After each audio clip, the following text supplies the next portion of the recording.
இரண்டாவதாக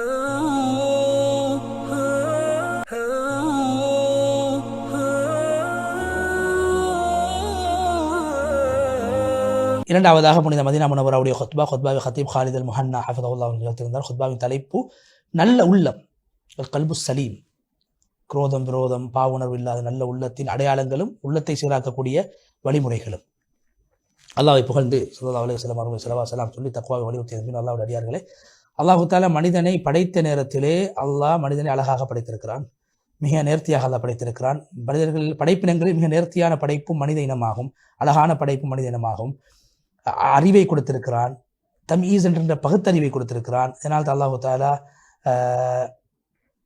ஏன் மனிதனிடத்திலிருந்து அல்லாஹு தாலா தக்லீஃப் என்கின்ற மார்க்க விடயத்தை செய்கின்ற கட்டாயப்படுத்துகின்ற விடயத்தையும் இஸ்திஹ்லாஃப் என்கின்ற பிரதிநிதித்துவத்தையும் அல்லாஹ் மனிதனுக்கு பூமியிலே வழங்கியிருக்கின்றான்.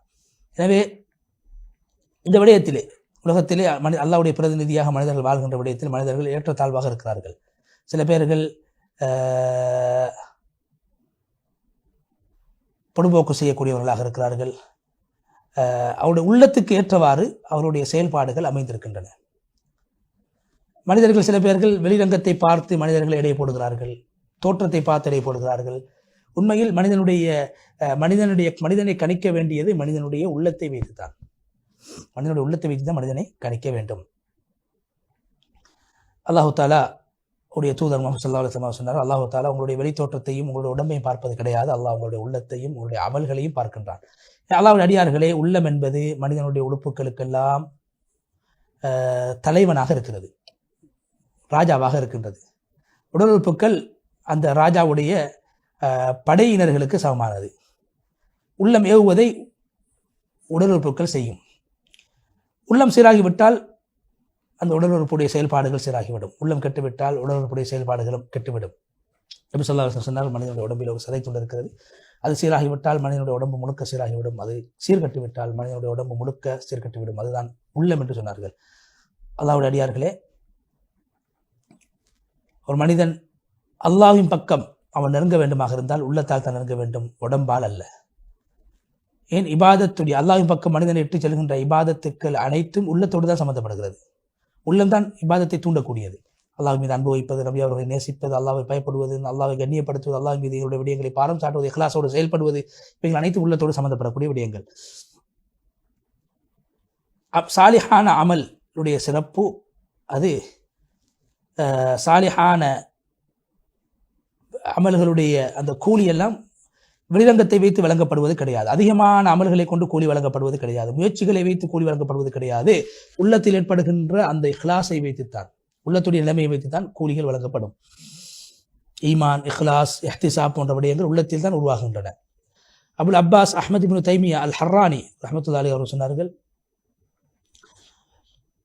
அமல்கள் என்பன அதிகமானதை வைத்து கணிக்க முடியாது.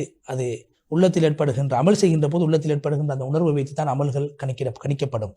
இதனால் தான் எங்களுடைய முன்னோர்கள் உள்ளத்தால் யார் அல்லாஹ்வை நெருங்கினார்களோ அவர்கள் தான் சிறந்தவர்கள் என்று கருதினார்கள். அந்த உயர்ந்த அந்தஸ்தை அல்லாஹ்வுடைய நெருக்கத்தை பெறுவதற்காக யாரெல்லாம் முயற்சி செய்தார்களோ அவர்களைத்தான் உயர்ந்தவர்களாக கருதினார்கள். அதாவது நஃபிலான வணக்க வழிபாடுகளை ஈடுபடுவதற்கு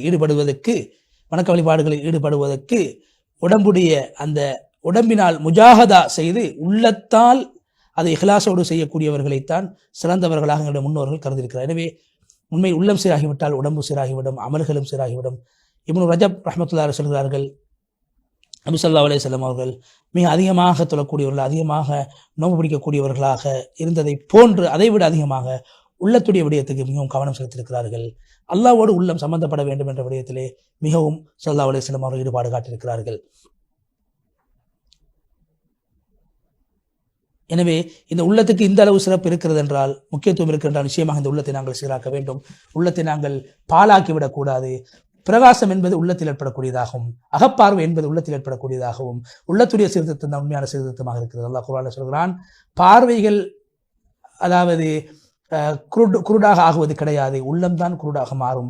சூரா அல் ஹஜ் 46வது வசனம். நபி ஸல்லல்லாஹு அலைஹி வஸல்லம் அவர்கள் எப்போதுமே துஆ செய்வார், அல்லாஹும்ம ஜஅல் ஃபீ கல்பி நூரா, யா அல்லாஹ் என் உள்ளத்திலே பிரகாசத்தை ஒளியை உண்டாக்குவாயாக என்று எப்போதும் நபி ஸல்லல்லாஹு அலைஹி வஸல்லம் அவர்கள் துஆ செய்யக்கூடாது. அல்லாஹ்வுடைய அடியார்களே, உள்ளத்துடைய ஆரோக்கியம், உள்ளத்துடைய சீர்திருத்தம் அது ஒரு அடியான் மீது உடம்புக்கு காட்டுகின்ற முக்கியத்துவத்தை விட உள்ளத்துக்கு காட்ட வேண்டும். உடம்புடைய நோய் மனிதனை மரணத்தின் பால் இட்டுச் செல்லும், உள்ளத்துடைய நோய் மனிதனை நரகத்தின் பால் இட்டுச் செல்லும். நிஃபாக், குஃபுர் இவைகள் அனைத்துமே மனித நரகத்தின் பால் இட்டுச் செல்லக்கூடியதாக இருக்கிறது. மறுமையில் யார் நல்ல உள்ளத்தோடு வருவார்களோ அவர்களுக்கு தான் வெற்றி கிடைக்கும். இப்ராஹிம் அலைஹிஸ்ஸலாம் அவர்கள் அல்லாஹ்விடத்தில் துஆ செய்தார், யா அல்லாஹ் மறுமையுடைய நாளில் என்னை கேவலைப்படுத்தாதே, பிள்ளைகளும் காசு பணங்களும் பயனளிக்காத அந்த நாளிலே என்னை நீ இழிவுபடுத்தி விடாதே, யாரெல்லாம் நல்ல உள்ளத்தோடு வருவார்களோ அவர்களுக்குத்தான் மறுமையில் பயன் கிடைக்கும் என்ற துஆவை அல்லாஹ்விடத்திலே இப்ராஹிம் அலைஹிஸ்ஸலாத்து வஸலாம் அவர்கள் கேட்டிருக்கிறார். அதே போல நபி ஸல்லல்லாஹு அலைஹி வஸல்லம் அவர்கள் அல்லாஹ்விடத்திலே அஸ்அலுக கல்பன் சலீமா, யா அல்லாஹ் நல்ல உள்ளத்தை உள்ளிடத்திலே கேட்கின்றேன் என்று அல்லாஹ்விடத்தில் துஆ செய்திருக்கிறார்கள். எனவே நல்ல உள்ளம் என்பது ஷிர்க்கை விட்டும், சந்தேகத்தை விட்டும், பித்அத்தை விட்டும், மக்ரூஹான விடயங்களை விட்டும், ஆபத்தான விடயங்களை விட்டும் பாதுகாப்பு பெற்ற உள்ளமாகும். அது ஒரு முஃமினுடைய உள்ளமாகும். காஃபிருடைய, முனாஃபிக்குடைய உள்ளம் அது நோய் பிடித்த உள்ளமாகும். அல்லாஹ் குர்ஆனில் சொல்கிறான், ஃபீ குலூபிஹிம் மரத், சூரா பக்ராவில் அவருடைய உள்ளத்தில் நோய் இருக்கிறது. அபு உஸ்மான் அன்-நைசாபூரி ரஹ்மத்துல்லாஹி விளக்கம் சொல்ல, இல்லா மன் அத்தல்லாஹ் பிகல்பின் சலீம், யார் மறுமையில் நல்ல உள்ளத்தோடு வருவார்கள் அவர்களுக்கு தான் பயன் கிடைக்கும் என்ற சூரா ஷுஆரா 89வது வசனத்துக்கு விளக்கம் சொல்கிற போது சொல்கிறார், அது பித்அத்தை விட்டும் இஸ்லாத்துக்கு மாற்றமான விடயங்களை விட்டும் நீங்கிய உள்ளமாகும். எனவே அல்லாஹ்வுடைய ஏகத்துவத்தை கொண்டு எங்களுடைய உள்ளத்தை நாங்கள் நிறைக்க வேண்டும், அன்பை கொண்டு நிறைக்க வேண்டும், மஹப்பத்தை கொண்டு நிறைக்க வேண்டும். அந்த அளவு நாங்கள் உள்ளத்தை நல்ல விடயங்களை கொண்டு நிறைப்போம், அந்த அளவுக்கு உடம்பால் நல்ல விடயங்கள் வெளிப்படும். இப்னு கைம் ரஹ்மத்துல்லாஹி சொல்கிறார்கள், உள்ளத்துடைய சீர்திருத்தம் அது 5 விடயங்களை விட்டு உள்ளம் பாதுகாப்பு பெற வேண்டும். முதலாவது ஷிர்க், ஏகத்துவத்துக்கு மாற்றமான ஷிர்க்கை விட்டும், சுன்னாவுக்கு மாற்றமான பித்அத்தை விட்டும், மனோ இச்சையை விட்டும், மனோ இச்சையை விட்டும் அது பாதுகாப்பு பெற்றதாக இருக்க வேண்டும். அதே போன்று பராமுகத்தை விட்டும் அந்த உள்ளம் பாதுகாப்பு பெற்றதாக இருக்க வேண்டும். அதே போன்று சுயநலத்தை விட்டும் அந்த உள்ளம் பாதுகாப்பு பெற்றதாக, அது முகஸ்துதியை விட்டும் பாதுகாப்பு பெற்றதாக இருக்க வேண்டும். அப்போதுதான் ஒரு உள்ளம் சலீமான உள்ளமாக கருதப்படும். நல்ல உள்ளத்துக்கு அடையாளங்கள் இருக்கின்றன. நல்ல உள்ளம் ஒரு அடியானை அல்லாஹ்வின் பக்கம் திசை திருப்பும். எப்படி நிர்பந்திக்கப்பட்ட நேரத்தில் ஒரு அடியான் அல்லாஹ்வின் பக்கம் திரும்புகின்றான், அதுபோன்று எப்போதும் நல்ல உள்ள மனிதனை அல்லாஹ்வின் பக்கம் திசை திருப்பும். அல்லாஹ்வுடைய பொருத்தம் இல்லாமல் சந்தோஷம் கிடைக்க மாட்டாது என்ற உணர்வை ஏற்படுத்தும். உள்ளம் சீராக இருக்கிறது என்பதற்கு அடையாளம் அந்த மோசமான விடயங்கள் உள்ளத்தில் ஏற்பட்டால் அந்த விடயத்தில் மனிதன் கவனம் செலுத்தாதவனாக இருப்பான், அதை விட்டும் அதை கணக்கெடுக்காதவனாக இருப்பான், அதை சுத்தப்படுத்தக்கூடியவனாக இருப்பான். அதே போன்று உண்மையிலே உறுதியாக இருப்பது, உள்ளம் சீராக இருப்பது என்பதற்கு அடையாளம். ஃபித்னாக்கள், குழப்பங்கள் ஏற்படுகின்ற போது இஸ்லாத்தை விட்டு சென்றுவிடக்கூடாது, ஈமானை விட்டு விலகிவிடக்கூடாது. ஈமானில் உறுதியாக இருப்பது, உள்ளம் சீராக இருப்பது என்பதற்கு அடையாளமாக இருக்கிறது. ஹுதைஃபா ரலியல்லாஹு அன்ஹு அவர்கள் இதனை சொல்லியிருக்கிறார்கள். அல்லாஹ்வுடைய அடியார்களே, அல்லாஹ்வுக்கும் உங்களுக்கும் இடையே இருக்கின்ற அந்த உபூதியா என்ற அந்த உறவு துண்டிக்கப்படுவதை விட்டும் நீங்கள் தவிர்த்து கொள்ளுங்கள். அல்லாஹ்வோடு அல்லாஹ்வுக்கும் உங்களுக்கு இருக்கிற அந்த உறவை நீங்கள் பலமாக பற்றி பிடித்துக் கொள்ளுங்கள். உள்ளம் என்பது நல்ல விடயங்களை ஏற்றுக்கொள்ளக்கூடியதாக இருக்கிறது இயல்பாகவே. அதே போன்று இது உள்ளம் பிறழக்கூடியதாகவும் இருக்கிறது. பாவங்கள் நிறைகின்ற போது உள்ளம் கடினமாக மாறி உள்ளம் கட்டுவிடும். அந்த உள்ளம் சீலடிக்கப்பட்டதாக மாறிவிடும், முத்திரையிடப்பட்டதாக அது மாறிவிடும். பாவங்களின் மூலமாக நலவு விளங்காது, கெடுதி விளங்காது, பாவங்களுடைய பாரதூரம் விளங்காது, உள்ளம் செத்துவிட்டால்.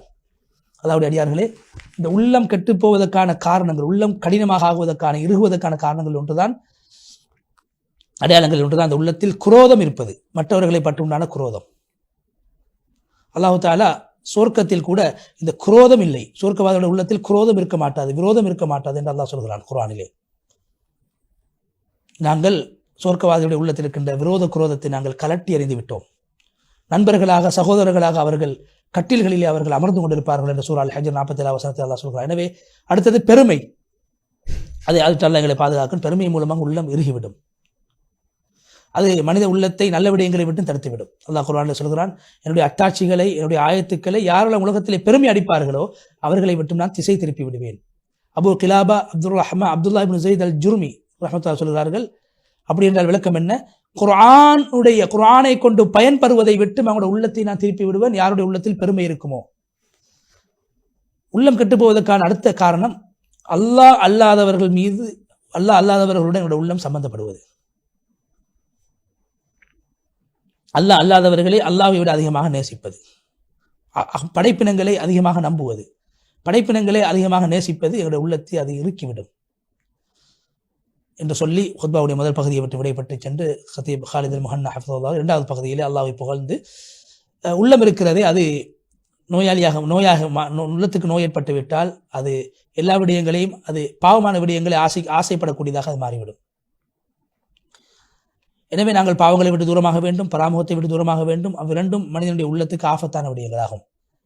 எப்போதும் ஒரு அடியான் உள்ளத்தை திருப்பக்கூடிய அல்லாஹ்விடத்திலே துவா செய்ய வேண்டிய என் உள்ளத்தை நீ சீராக்கி விடுவாயாக, உள்ளத்தை பாதுகாத்து விடுவாக, மார்க்கத்தில் உறுதியை தருவாயாக என்று துவா செய்ய வேண்டும். ஸல்லல்லாஹு அலைஹி வஸல்லம் அவர்கள் அவ்வாறு துவா செய்திருக்கிறார்கள். உள்ளத்தில் ஏதாவது நோய் ஏற்பட்டிருக்கிறது என்று ஒரு மனிதன் உணர்கின்ற போது அதுக்குண்டான மருந்தை செய்வதற்கு அந்த மனிதன் முயற்சிக்க வேண்டும். என்ன மருந்து? அல்லாஹ்விடத்திலே துவா செய்ய வேண்டும். உள்ளத்தில் இருக்கின்ற அந்த கெட்ட விடயங்களை விட்டு உள்ளத்தை பரிசுத்தப்படுத்த வேண்டும். அல்லாஹ்வுடைய அடியார்களே, உள்ளத்தை சீராக்குவதற்கான மிக சிறந்த வழி என்ன தெரியுமா? அதிகமாக அல்லாஹ்வை திக்ர் செய்வதாகும். திக்ரின் மூலமாக உள்ளத்துடைய நோய்கள் இல்லாமல் போய்விடும், உள்ளம் மிருதுவாகிவிடும். அல்லாஹ்வுடைய பயத்தை உள்ளத்தில் அது உண்டாக்கும். பராமுகத்தை விட்டு மனித உள்ளத்தை அது பாதுகாக்கும். திக்ர்களில் ஆக சிறந்த திக்ர் தான் குர்ஆனை ஓதுவதாகும். அல்லாஹ்வுடைய கலாம் சூரா அல் ஹஷ்ர் 21ஆம் வசனத்தில் அல்லாஹ் சொல்கிறான், இந்த குர்ஆனை நாங்கள் மலையின் மீது இறக்கியிருந்தால் அந்த மலை அல்லாஹ்வுடைய அச்சத்தினால் அது சுக்குநூறாக மாறிவிடும். எனவே குர்ஆனை ஓதுங்கள், குர்ஆனை கேளுங்கள், குர்ஆனுடைய சொல்லப்பட்ட விடயங்களை கொண்டு படிப்பினை பெறுங்கள். அதே போன்று சொல்லப்பட்ட எச்சரிக்கைகளை விட்டு அல்லாஹ்விடத்தை பாதுகாப்பு தேடுங்கள். குர்ஆனில் சொல்லப்பட்ட சம்பவங்களை கொண்டு படிப்பினை பெற்றுக் கொள்ளுங்கள். அப்போது உங்களுடைய உள்ளத்தில் ஏற்பட்ட நோய் நீங்கிவிடும். உள்ளம் யாருடைய உள்ளம் மிருதுவாக வேண்டும் என்று ஆசைப்படுகிறார் அவர்கள் அனாதை பிள்ளைகளுடைய தலையை தடவட்டும், மிஸ்கின்களுக்கு உணவளிக்கட்டும், தேவையுள்ளவர்களுடைய தேவைகளை தேடிச் சென்று பூர்த்தி செய்து கொடுக்கட்டும், ஹராமான விடயங்களை விட்டும் தன் கண்ணை பாதுகாத்துக் கொள்ளட்டும். இவ்வாறான விடயங்களை செய்வதன் மூலமாக உள்ளம் அது மிருதுவானதாக மாறிவிடும். எனவே கண் என்பது உள்ளத்துடைய கண்ணாடியாக இருக்கிறது. ஒரு அடியான் தனது கண்ணை பாதுகாத்தால் உள்ளம் பாதுகாக்கப்பட்டுவிடும். உள்ளத்தில் ஏற்படுகின்ற உணர்வுகள், ஆசைகளை விட்டும் அந்த உள்ளம் பாதுகாக்கப்படும். பார்வையை கண்டதெல்லாம் அது அடியான் பார்க்கக்கூடியவனாக இருந்தால் அது உள்ளத்துக்கு சென்று உள்ளத்தை அது சீராக்கி அது சீர்கெடுத்து விடும் என்று சொல்லி நீண்ட துவாவை செய்து ஹாலித் அல் முஹன்னா ஹஃபிதுல்லாஹ் அவர்கள் முழுமையாக மதீனா முனவ்வராவுடைய அந்த ஹுத்பாவை விட்டு விடைபெற்று சென்றார்கள். அடுத்ததாக நாங்கள் புனித மஸ்ஜித் அக்ஸாவுடைய ஹுத்பாவை முடிப்பெடுக்க இருக்கின்றோம். அதற்கு முன்னால் ஒரு இடைவேளை.